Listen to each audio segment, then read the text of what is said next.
కంకిలో గల సుభాష్ చంద్రబోస్ స్టాచ్యూ నుండి తడకల వైపునకు వెళ్లే మార్గం చాలా అధ్వానంగా మారుండే. గత ప్రభుత్వ ఎమ్మెల్యే ఎన్నిసార్లు మొత్తుకున్నా కానీ పట్టించుకోలేదు. ఎన్నోసార్లు ప్రింట్ ద్వారా, ఎలక్ట్రానిక్ మీడియా ద్వారా ప్రశ్నించడం జరిగింది, అయినా పట్టించుకోలేదు. మీ ప్రభుత్వం వచ్చి దాదాపు 7 నెలలు అవుతుంది, మీరెందుకు పట్టించుకుంటలేరంటే మీరేమంటారు? ఇప్పుడు మీ ఒక్క ఛానల్ ఒకటే నాకు అడుగుతున్నది, వేరే ఛానల్లో ఎవరు అడగలేదు. అయినా కూడా గతంలో అక్కడ ఉన్నటువంటి ఎస్సీ సోదరులు ఎవరైతే ఉన్నారో ధర్నా కూడా చేయడం జరిగింది. అది మా దృష్టిలో ఉన్నది ఆల్రెడీ. గత ప్రభుత్వంలో ఉన్న రోడ్లు, పంచాయతీ రోడ్లు కానీ, ఆర్ఎండ్బి రోడ్లు కానీ, అన్ని రోడ్లు కూడా నిర్లక్ష్యానికి గురైనాయి. అందుకే ఈరోజు పెద్ద పెద్ద గుంతలు పడ్డాయి.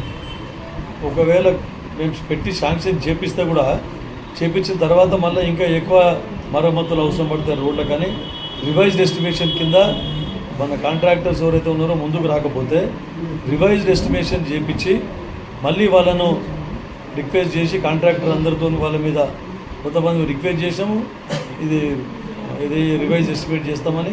తర్వాత వారికి అధికారుల మీద ఒత్తిడి తీసుకొని వచ్చి ఈ ఉన్న పనులన్నీ కంప్లీట్ చేయడానికి ప్రయత్నం చేస్తున్నాము. దాంట్లో భాగంగా ఎక్కువ బురద అయితే ఉన్నది, బీటీ ఉండలేదని ఏదైతే ఎస్సీ కాలనీ ఏదైతే ఉందో కంకిలో ఎస్సీ కాలనీలో సీసీ రోడ్డుకు ప్రపోజల్స్ పంపడం జరిగింది. అదొకటే కాకుండా బైపాస్ ఏదైతే ఉందో కంకి బైపాస్ రోడ్డు, ఆ బైపాస్ రోడ్డు గురించి కూడా, బీటీ రోడ్డు గురించి దానికి కూడా ప్రపోజల్ పంపడం జరిగింది. ఇప్పుడు వచ్చే బడ్జెట్ సెషన్లో ఖచ్చితంగా సిఆర్ఆర్లో కానీ, ఎంఆర్ఆర్లో కానీ ఇవన్నీ రోడ్ల గురించి బడ్జెట్ కేటాయించి అన్ని రోడ్లు విడతల వారీగా అన్ని రోడ్లు కూడా మరమ్మతులు కంప్లీట్ చేసి రవాణా శాఖ సౌకర్యాలు మెరుగుపరిచే విధంగా మా ప్రభుత్వం కృషి చేస్తుంది. ఈ రైతు బంధు విషయంలో కూడా చాలా నిరాశలో ఉన్నారు సార్, ఏం చెప్పాలి? మీరు చూస్తున్నారు రైతు బంధు గైడ్ లైన్స్ ఎట్లా ఫ్రేమ్ చేయాలని చెప్పేసి. గతంలో మీరు చూసిండ్రు రైతు బంధు మంత్రులకు కూడా రైతు బంధు ఇవ్వడం జరిగింది. బీదోళ్లకు, అద్దెకరం ఉన్న రైతులకు తక్కువ లాభం జరిగింది, కానీ పెద్ద భూస్వాములకు ఎక్కువ లాభం జరిగింది. దాంతో తెలంగాణ రాష్ట్రమే అప్పుల పాలైంది. తర్వాత కాస్తులో లేని భూములకు కూడా రైతు బంధు ఇవ్వడం జరిగింది. గతంలో సినిమా యాక్టర్ల ఫామ్ హౌస్లకు కూడా రైతు బంధు ఇవ్వడం జరిగింది. కాబట్టి ఇట్లా అప్పుల పాలైన తెలంగాణను కాపాడే విధంగా మన ప్రభుత్వం దృష్టి పెట్టింది. ఎవరైతే నిజమైన రైతులు ఉన్నారో, ఎవరైతే పంట పండించుకుంటున్నారో, అది కూడా చిన్న సన్నకారు రైతుల గురించి ప్రాధాన్యత ఇచ్చి వాళ్లకు రైతు బంధు అంటే రైతు భరోసా అతి త్వరలో వేయాలనే ఉద్దేశంతో ప్రభుత్వం ఉంది. దాంట్లో భాగంగానే మా సబ్ కమిటీ ఏదైతే ఉందో అన్ని నియోజకవర్గాల వారీగా వారు ప్రజాభిప్రాయ సేకరణ, తర్వాత అన్ని పార్టీలకు సంబంధించిన నాయకుల సలహాలు సూచనలు, రైతుల సలహాలు సూచనలు తీసుకొని ముఖ్యంగా అందరికీ రైతులకు ఇంటరాక్ట్ కావడం జరుగుతూ ఉంది. ఆ రైతుల వారి అభిప్రాయం తీసుకొని ఎన్ని ఎకరాలకు ఇవ్వాలి, గైడ్లైన్స్ ఫ్రేమ్ చేసి ఎంత మట్టుకు ఇవ్వాలి అని చెప్పేసి దాని గురించి ఆలోచిస్తూ ఈ సమావేశాలు పెట్టడం జరుగుతుంది. అతి త్వరలో గైడ్లైన్స్ రాగానే బీద రైతులకు ఉపయోగపడే విధంగా రైతు భరోసా వేయడం జరుగుతుంది.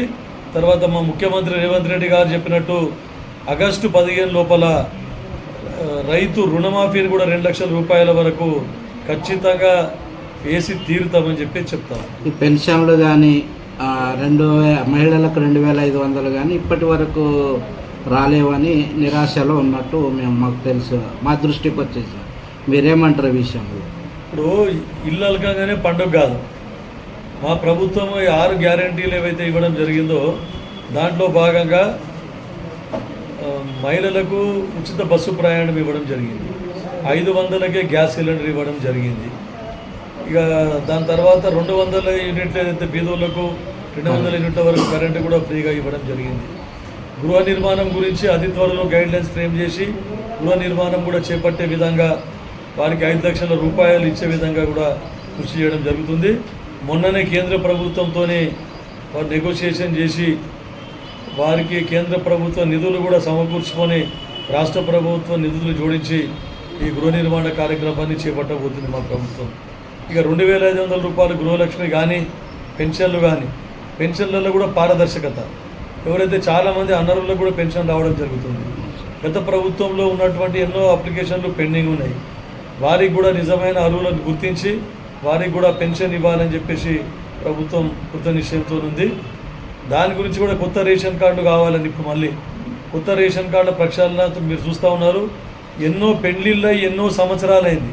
తల్లిదండ్రికి రేషన్ కార్డు ఉంటే పెళ్లిళ్ళైన కొత్త కుటుంబాలు ఏర్పడ్డా కూడా వారికి కొత్త రేషన్ కార్డు దిక్కులేదు. ఎందుకంటే బిలో పావర్టీ లైన్ వాళ్ళకే ఈ వైట్ రేషన్ కార్డు ఇవ్వాలని చెప్పేసి నిబంధనలు ఉన్నాయి. దాంట్లో భాగంగా దానికి అనుకూలంగా ఏవైతే ఉన్నాయో కొత్త రేషన్ కార్డులు ఇవ్వాలని నిబంధనలకు లోబడి తర్వాత కొత్తగా పెళ్ళి వచ్చిన వాళ్ళు వాళ్ళ రేషన్ కార్డులలో కూడా ఇప్పటి వరకు పేరు నమోదు చేసుకోలేదు.